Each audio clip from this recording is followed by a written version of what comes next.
এই সম্পত্তি আমার বাপে খাইছে, আমার দাদাই খাইছে, আমরাও খাচ্ছি। এখন এই জমিন বালুমহল হয় কেমন করে? একটা কুচুকরি মহল, বালু মহল বানায় তারা কোটি কোটি টাকা ইনকাম করতে চাইতেছে বালু বিক্রি করে।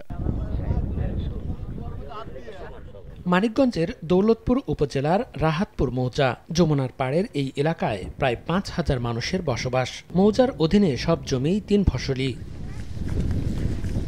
চলতি বছরের ২৮ মার্চ উপজেলা প্রশাসনের প্রস্তাবনা অনুযায়ী রাহাতপুর মৌজাকে বালুমহাল ঘোষণা করে পানি উন্নয়ন বোর্ড।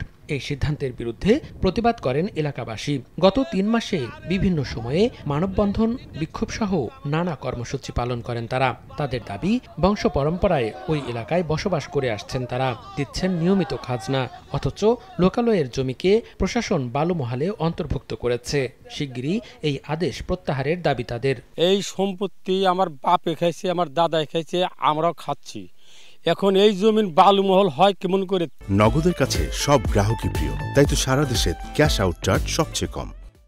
রেকর্ড RS রেকর্ড আমাদের বাপ দাদার নামে।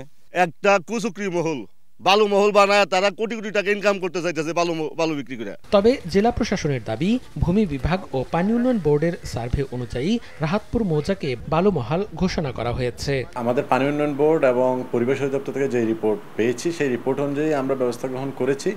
তারপরেও যদি স্থানীয়ভাবে কোনো ডিসপিউট থাকে সেটি আমাদেরকে জানালে আমরা সেই অনুযায়ী পরবর্তী ব্যবস্থা নেব।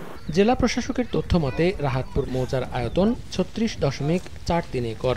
এখানে বালু রয়েছে ২০৮ কোটি ৯,৩৪৬ ঘনফুট।